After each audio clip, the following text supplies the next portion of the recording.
menghilangkan umat manusia dengan penyakit yang dibuat. Itu 2025.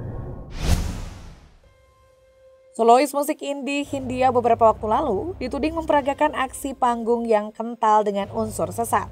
Analis warganet tidak sarankan pada beberapa cuplikan aksi panggung di konser Lagi Pula Hidup Akan Berakhir atau LHAB yang merupakan konser dari album terbaru Hindia dengan judul yang sama.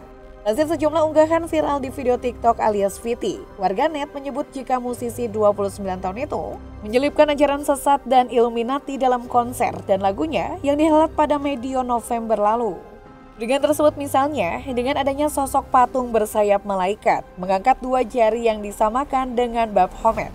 Sosok imajinasi dewa berbentuk seperti kambing sebagai figur okultisme dan satanisme.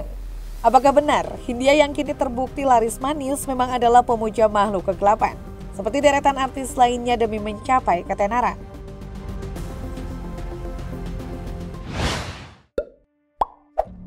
Hanya aksi panggung yang syarat simbol satanis. Beberapa waktu lebih dulu, warga X sebelumnya Twitter mengungkapkan kekecewaan dan penyesalannya terhadap lirik lagu milik Hindia.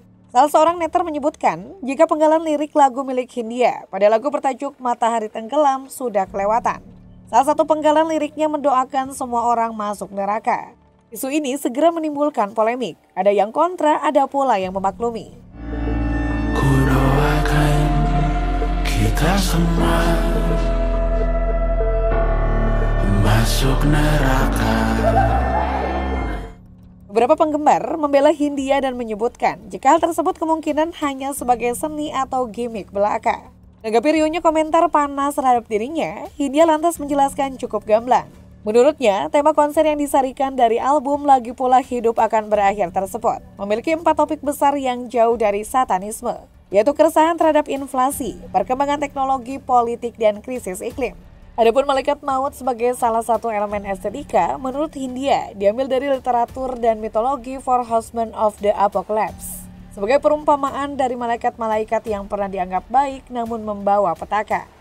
Sedangkan terkait dengan lirik lagu Matahari Tenggelam yang memiliki lirik mendoakan orang masuk neraka, Hindia menceritakan makna di balik lagu yang viral ini.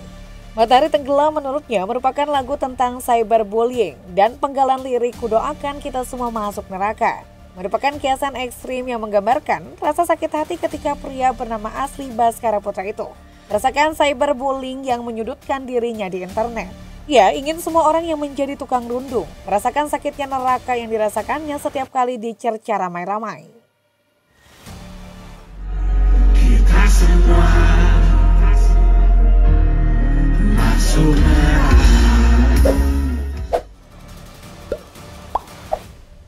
Komika Mongol Stress sempat menghebohkan publik karena pengakuannya sebagai mantan anggota aliran sesat.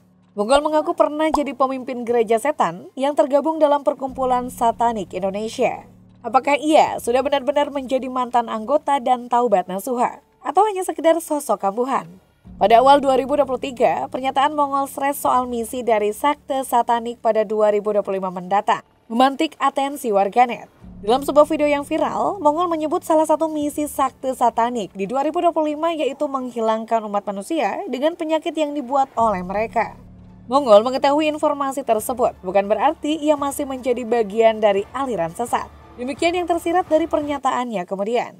Rencana itu diketahui Mongol lantaran sebelum keluar dari sekte sesat tersebut, komika itu ikut rapat dengan para satanik di dunia. Bukan kaleng-kaleng, partisipasinya dalam meeting tersebut terkait posisinya sebagai sosok petinggi satanik nomor 2 di Asia. Mongol menjelaskan dalam pertemuan itu semua anggota yang hadir harus memberikan persembahan darah. Mereka juga mengadakan ritual dengan menyanyikan Gregorian Song versi satanik. Bedanya dengan Gregorian Song yang ada di gereja dalam ritual satanik, lagu tersebut hanya dimainkan dalam bentuk instrumen. Setiap anggota yang datang diberi peniti dan jarum. Meski mengaku sudah keluar dari sekte sesat tersebut, namun tak sedikit netizen yang menduga jika Mongol sebenarnya masih menjadi bagian dari sekte satanik itu. Bahkan Mongol disebut tengah menjalankan sebuah misi. Menghilangkan umat manusia dengan penyakit yang dibuat. Itu 2025. Kenapa gua?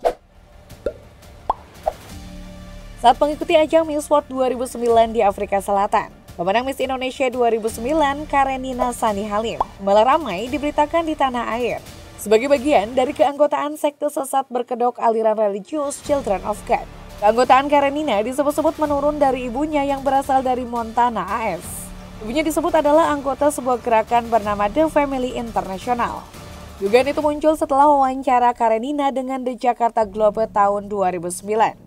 Kakak dari pesinetron Steve Immanuel itu mengaku ia dan keluarganya aktif dalam gerakan The Family International. Usut penyusul, ternyata menurut penelusuran sejarah, The Family International adalah sempalan dari Children of God. Children of God berkembang luas di dunia, bahkan masuk ke Indonesia, membawa keyakinan tentang pembenaran hubungan sedara dan hubungan menyimpang lainnya. Di Indonesia sendiri, aliran ini resmi dilarang oleh pemerintah sejak 1984. Hingga saat ini belum ada konfirmasi langsung dari wanita 37 tahun ini. Yang pasti ia memang pernah aktif dalam berbagai kegiatan sosial.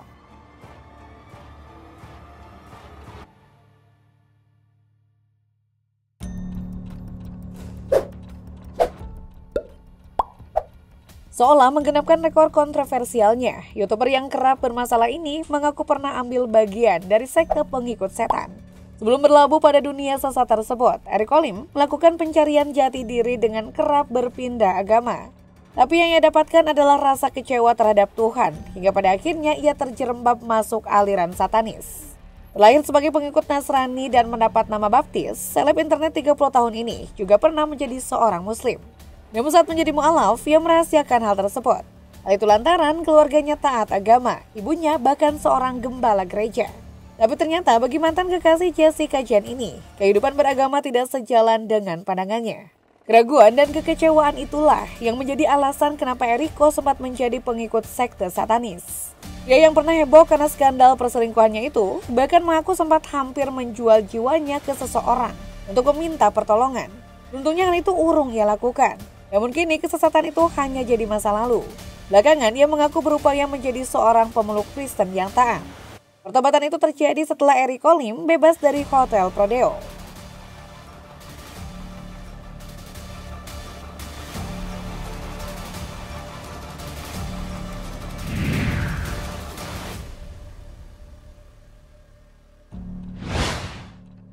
Kita sudah sering mendengar sejumlah rumor dan teori konspirasi bagaimana sederet artis ternama Hollywood disebut-sebut menjual jiwanya dengan bersekutu dan mengabdi demi meraih ketenaran dan kemapanan.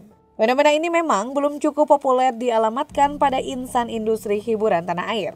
Tapi sejumlah selintingan rumor hingga pengakuan tadi mengindikasikan jika hal tersebut bukan hal mustahil dipraktekkan oleh selebritas domestik.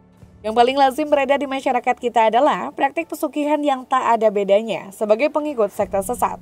Bahkan dengan tingkatan yang lebih lengah dari sesat. Sebab demi meraih kekayaan dan kekuasaan, seorang pelaku pesugihan tak segan menjual jiwanya atau mengorbankan jiwa orang lain pada iblis. Apakah kalian punya cerita terkait sekte sesat hingga pesugihan yang terjadi di sekitarmu?